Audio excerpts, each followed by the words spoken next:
Yeah, so good afternoon no, sa lahat. I'm very honored and privileged na magkaroon ng opportunity to be able to share what we're doing and what our journey is in Solar Hope. And ang hope ko po yun, no, as I share, ma-inspire namin kayo. And maybe in your own actions or climate actions, uh, in your own communities, may magawa rin tayong similar to what we're doing. So sige, I'll start just sharing my screen. And let me know lang if naka-share na siya. Naka-share na ba siya? Yes, Tara ma'am. na. Okay. Sige. Hanggang what time ako? Para alam ko lang. May time limit ba ako? Hanggang mga 5 if you 5? want. Sige, okay lang. So, minsan kasi napapakwento ako eh. So, alam ko lang na hanggang 5. Sige, so again, I'm Mark Tapao. I'm the president and founder of Solar Hope.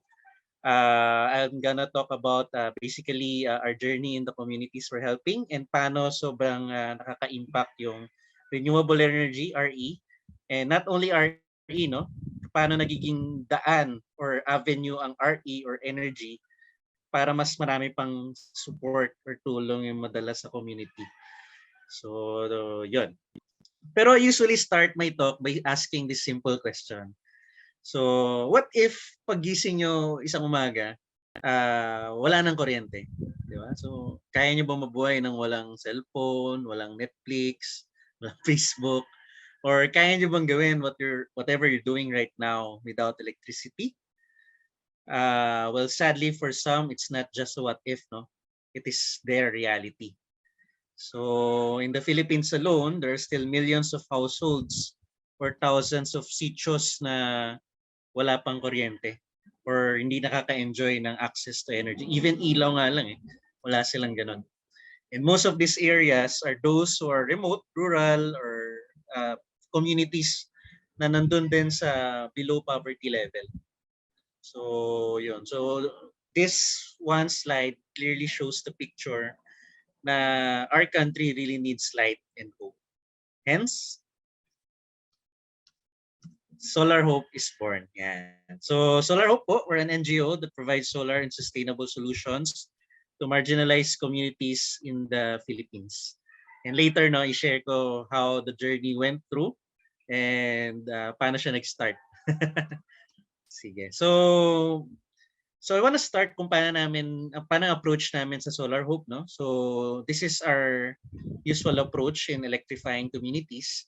Number one talaga and very important is community engagement, or basically trying to understand or interview them and know ano talaga yung needs nila.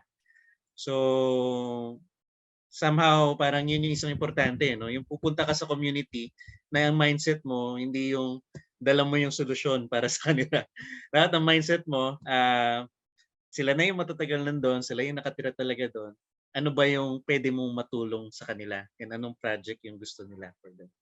So, yun. So, to community engagements, doon namin mas nalalaman or namin sila nakikilala.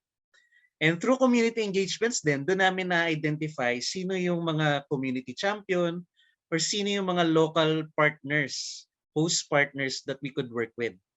So in our areas, madalas ito yung mga local school, ito yung mga community leader or tribal leader kasi we mostly work namin mga IP communities. Minsan LGU, or minsan meron lang may very influential doon sa community na talagang alam mo yun, yung passion niya or desire niya na matulungan yung community. So yun, so through those series of community engagements, na-identify yun. And once it's identified, we gather them, we meet them, and then we, together with them, we come up with the project.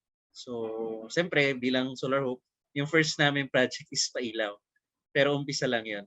So, we train them and then eventually identify households na talagang kailangan-kailangan, no? Yung mga gamit nila talagang car batteries lang, gasera, kandila, minsan wala pa talaga. So, yun. Eventually, they would be the ones who would install it in their homes. So kami, ang role namin is to check it and to tignan kung na-install ba siya ng tama. So, yun. So, that has been our approach, no, in the communities we're working. And later on, makita nyo how it evolved na hindi lang siya naging pailaw. So, sige. So, this is our journey. No? We started in 2017. And our first community is the Bajaos in Batangas. And then, nadagdagan ng mga dumagat sa Tanay. Nadagdagan ng mga mangyan sa Mindoro. Mga dumagats and mix na Tagalog na rin sa Antipolo. And then, mga Aita sa San Rafael. So you know, yung demographics of the areas we're working are mostly talaga IP communities. And halo, merong bundok, merong isla, merong medyo malapit na sa grid pero hindi pa rin okay yung kuryente nila.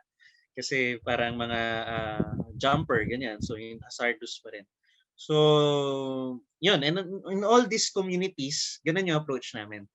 We get to know them, we build relationships and connections with the local host communities or partners, and together with them we implement the projects. So ganun lagi yung ano namin, yung mindset. And only after 2 years, nag-start kami 2017, no? Only after 2 years kami nagkaroon ng first solar project talaga. And this is in a Dumagat community sa Tanay.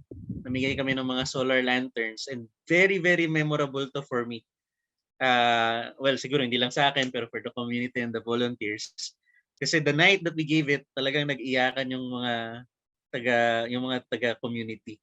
Kasi parang sabi ng isang tatay doon, sabi niya, "Sir, never namin in-imagine na magliliwanag ng ganito yung community namin."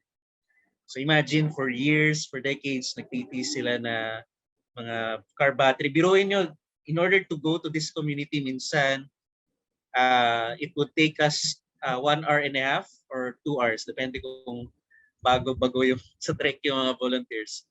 Pero imagine, yung ganun kalayo yung bundok, ang gamit lang nila car batteries.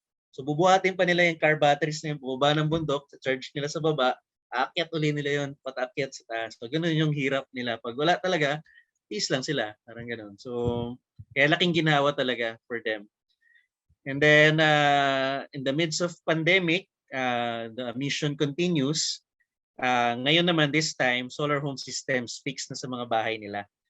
And sobrang sakto rin yung timing nito kasi ito yung time na lockdown, di ba? So yung mga tao nasa bahay, yung mga trabaho, maraming nawalan, yung mga bata naging modular, no?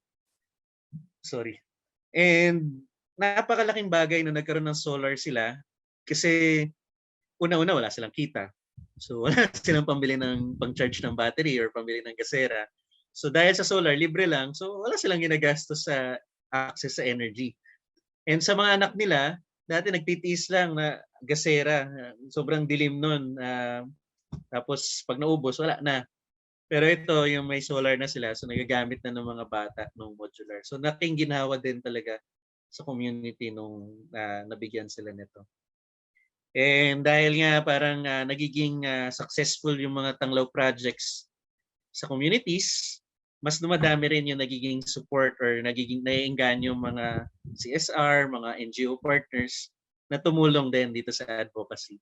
So last year, tuloy-tuloy lang yung pailaw in 3 more communities. So, ayun. And last year up to now, ongoing kami nito. Ito na yung latest project namin, Tanglaw for Everyone. So basically our 4th batch ng Tanglaw, wherein mas nag-focus kami ngayon sa Rizal. Kasi para mga lessons learned namin ng mga nakaraang taon, ang hirap no? Dahil pandemic pa rin eh. And since we're based in Rizal, in Antipolo, sabi namin, dito muna tayo sa bakod natin. So, inisa-isa namin yung mga areas that talagang liblib pa dito sa Rizal. So, marami dyan sa Tanay. Kung meron sa inyo nagagawa sa Tanay, so yung mga liblib dyan, sa San Rafael, yan. So, these are the communities we're working right now. So, let me just share with you, no, briefly, yung picture or situation in these communities. So one community is Santa Ines in Tanay. So kung may mga riders sa inyo, magandang puntahan to. It would take, I think, 7 rivers para maabot to. And when I say rivers, mahabang rivers na tatawirin ng sasakyan or ng mga 4x4. Walang signal. Hindi na talaga abot ang ang grid dito, no, Meralco. Same, car batteries and kerosene lamps yung gamit ng mga families. So yun. So this is the setup of Santa Ines. So what we did since last year, hindi na pala updated to. Meron na kaming 3 batches, no, na naging turnover sa Santa Ines. And yun nga, no, nagiging avenue lang yung pailaw. Pero as you can see sa picture, ang daming orgs, no. What happens now is nagkakaroon na ng mas maraming joint initiatives na hindi lang pailaw na yung nabibigay na tulong sa community. Pumapasok na yung ibang org, may bibigay rin ng school supplies, pasok yung ibang org, bibigay na rin ng assistance sa groceries, ganyan, sa school, and even livelihood programs. So, yun. So, parang nagkakaroon na ng parang in every community na we're working, pumasok kami pa ilaw lang, pero eventually, nagkakaroon na ng parang network of organizations working together na gusto niyong tulungan yung community. So, yun. So, ang nangyayari tuloy, yung community champions, yung host partners, nagiging mas strong yung support nila. So, yun. So, another community is Layban. Tanay din. Somehow similar rin siya sa Santa Ines. Mas marami lang ilog. And mas medyo malalalim. Kita niyo yung jeep. Oh. Lubog na yung jeep doon. So, 9 rivers naman, pero the setup is very similar to Santa Ines. Yun. So, we had 3 batches there. And actually, tomorrow, babalik kami doon for our 4th batch. So, ganun din. Same with what's happening in Santa Ines, sa Salayban, series of partners na rin ang kasama namin in helping this community. So, aside pala no sa pag-turnover or pag-outreach, we also do community consultations. So, sa mga community consultations, doon lumilitaw yung mga iba pang needs nila. Like for example, yung street lights, yun, nabanggit yun ng barangay captain, yung school printers, yung existing co-op doon na kailangan nila ng training, etc. So nagkakaroon ngayon ng more opportunity for more organizations to involve. So, yun. Not only IT communities, malaking bagay din ng renewable energy for PWD communities. So for the case ng PWD sa LERC sa Caloocan, tinulungan namin yung facility nila for rehab and therapy na magkaroon ng solar. So kasi nung kasagsagan ng pandemic, nawalan ng livelihood yung mga tao doon, naputulan sila. So ininstall namin silang solar para wala na silang kailangan bayaran. So yun. So yan. So nagtayo kami sa bubong nila. And then last community is San Rafael. Dito naman Aita. Dito isang ilog lang naman tinatawid namin pero nagbabangka kami. So very similar then with the Tanay communities, car batteries and kerosene lamps. So yeah, so okay, anyway, so that's our impact. This is our impact so far, no, yung na-reach namin with all these initiatives. And marami pa. The work is great. And I know pag nagtulong-tulong tayo, mas marami pa tayong reach. So these are just some success tanglaw stories in the communities. Si tatay sa Herones family, yun nga, savings nila, dati nagtitiis sila, pag wala silang pambayad ng kerosene, tiis na lang sila. Pero nung solar, libre na and maliwanag pa. And si nanay naman from Picasso family, senior na siya and sa tagal niya nang tumira doon sa community, sobrang tuwa niya kasi ngayon lang din talagang nagliwanag yung community nila. So these are just some pictures of outreaches, initiatives. And nakakatuwa, no? Our volunteers ranges from students to young professionals and to not very old people or yung young at heart, yan.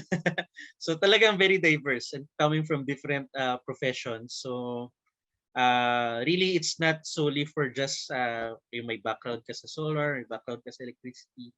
So community work is really very diverse. So yeah.